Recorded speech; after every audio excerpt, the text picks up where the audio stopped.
Here comes Speed Racer, he's a demon on wheels. Remember racing home after school to catch Speed Racer? That white-helmeted hero tearing up the track in the Mach 5? That show wasn't just fast. It was absolutely unhinged. Today, we're counting down 10 jaw-dropping facts about the show that defined Saturday mornings. If you thought you knew everything about Speed and the Gang, buckle up. Speed Racer, go Speed Racer, go Speed Racer, go! Number 10. The Hero's Secret Name Drop. Speed Racer wasn't always Speed Racer. In Japan, our favorite driver was Go Mifune, a direct homage to legendary actor Toshiro Mifune, the samurai icon from Seven Samurai and Yojimbo. When the show crossed the Pacific for American TV, translators swapped that cultural tribute for something snappier and more marketable: Speed Racer. It's the ultimate rebrand, turning a cinematic reference into pure adrenaline-fueled simplicity. Think about it. Would Go Mifune and the Mach 5 have hit the same way at your local UHF station? The Americanization stripped the Easter egg, but gave us a name that screamed exactly what the show delivered. Unknown to Speed, Racer X is his older brother Rex, who ran away from home. Number 9. The Unmasking of Racer X. Here's the twist everyone remembers but still hits different. Racer X, that mysterious masked driver in the number 9 Shooting Star, was Rex Racer all along. Speed's long-lost older brother. The show didn't keep it subtle either, making the secret identity explicit, while Rex shadowed Speed through multiple rescues and rivalries. It's got that classic superhero secret vibe, except instead of saving Metropolis, he's just making sure his baby brother doesn't die in a fiery wreck every other episode. The emotional weight of a sibling watching from the shadows, never revealing himself, added genuine stakes to what could have been just another cartoon racing show. And let's be real, Racer X had the cooler car and the better mystique. Speed got the spotlight, but Rex owned the intrigue. Speed doesn't answer. Come in, Speed. Number 8. Time Slot Turbulence. Speed Racer dominated Japanese airwaves from April 1967 to March 1968, cranking out 52 episodes of high-octane chaos. But here's the scheduling curveball. Midway through the run, right at episode 13, the show shifted time slots from the 7 p.m. prime hour down to 6:30 p.m. For a hit series, that's usually a red flag. But Speed kept racing without missing a beat. Maybe the network wanted to capture the after-school crowd earlier, or maybe primetime couldn't handle that much cartoon carnage. Either way, the move shows how even successful shows had to navigate the whims of 1960s TV programming. Speed adapted faster than the Mach 5 switching gears. The fans followed, proof that great content survives even when the schedule doesn't cooperate. Be scared. The frightened guy finishes last. Go, Speed, go. If you're scared, just step on the gas. Push that accelerator down to the floor. Number 7. America's heavy editing hand. When Speed Racer hit US syndication, it didn't just get dubbed, it got overhauled.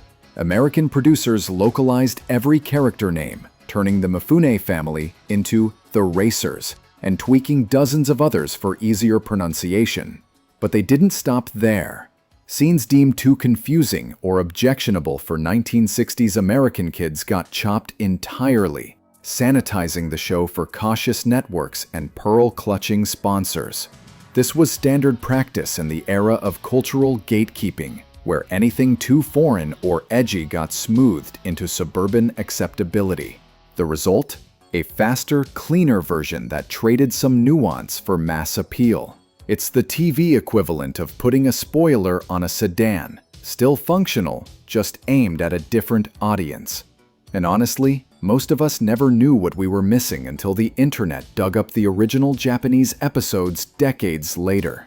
I'm in the middle of a race, Trixie. Don't talk to me now. Can't you wait till it's over? Number 6. One man, many hats. All the voices. Peter Fernandez wasn't just the English producer of Speed Racer. He was practically a one-man dubbing empire.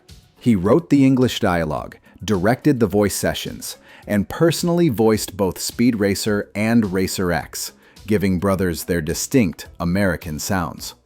But wait, there's more. Fernandez also rearranged the iconic theme song's melody and penned the English lyrics we all still hum.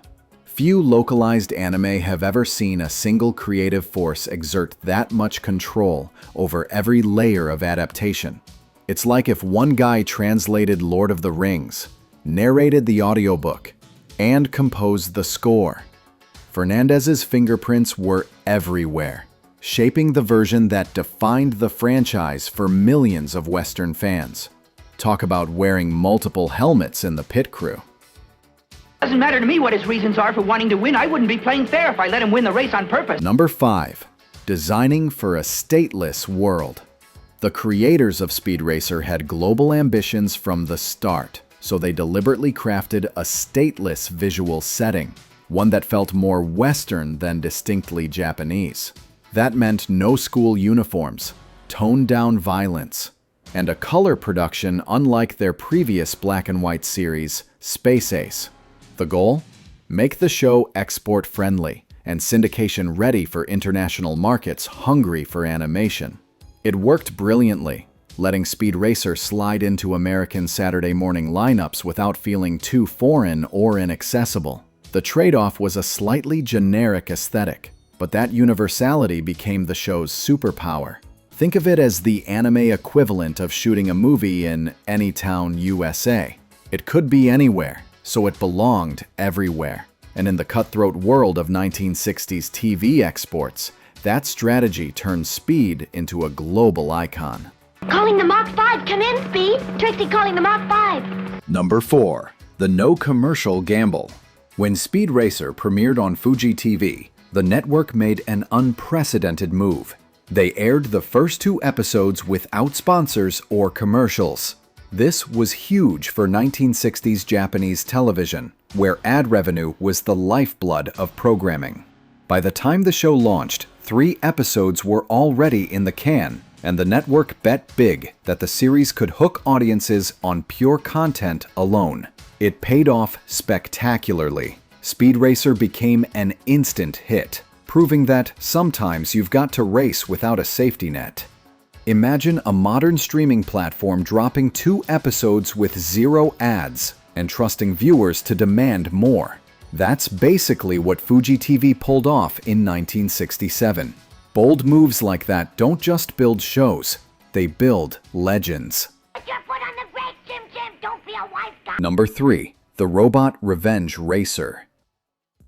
Flash Marker Jr. wanted payback, and he engineered it with cold precision. The X3, a revenge car piloted by a robot dummy and controlled remotely. His target? Members of the Three Roses Club, the group responsible for his father's death. The X3 deliberately crashed into and killed its victims, then pulled a twisted Scooby-Doo trick, swapping bodies with another car, the Melange, to masquerade as a different vehicle over the same chassis.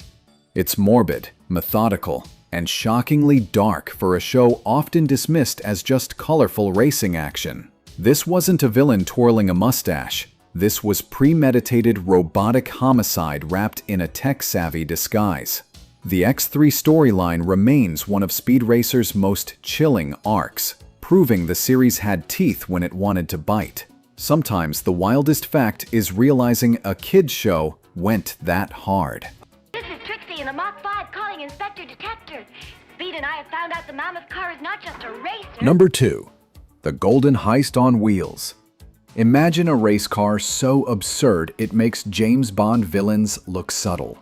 The Mammoth Car, a 200-yard monster built almost entirely from $50 million in stolen gold bars.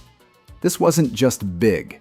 It was a mobile Fort Knox, entered into the no-limit world race as the ultimate smuggling operation. The plan? Race it across borders, then melt it down and cash out. Spoiler, it crashes into an oil refinery, and the heat literally melts the car back into gold, exposing the heist in the most spectacular failure possible.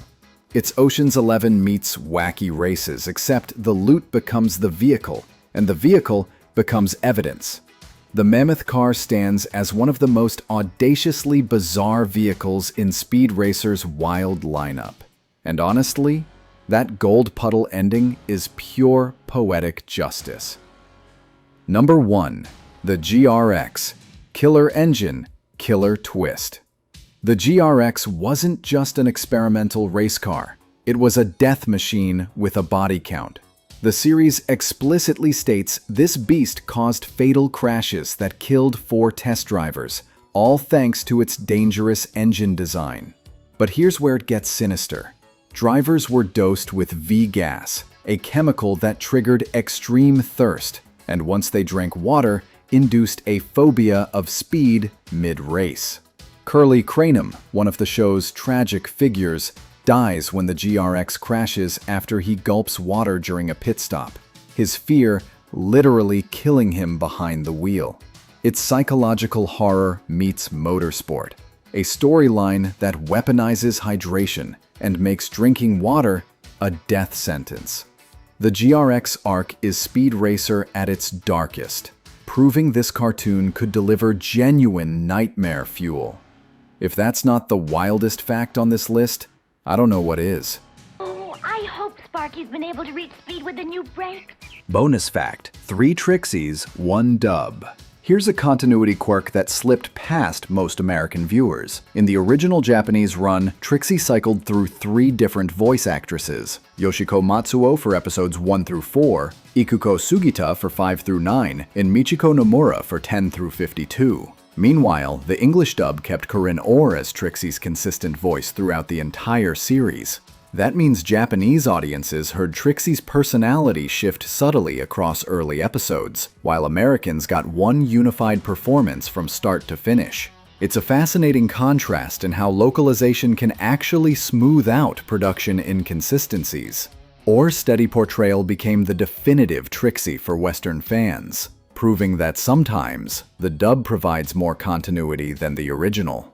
Talk about a behind-the-scenes pit stop that changed the character's entire vibe depending on which version you watched. From killer engines and robot assassins to golden smuggling machines and voice-acting marathons, Speed Racer packed more wild storytelling into 52 episodes than most shows manage in 5 seasons. Until next time, keep your foot on the gas and your helmet polished. Go Speed Racer, go!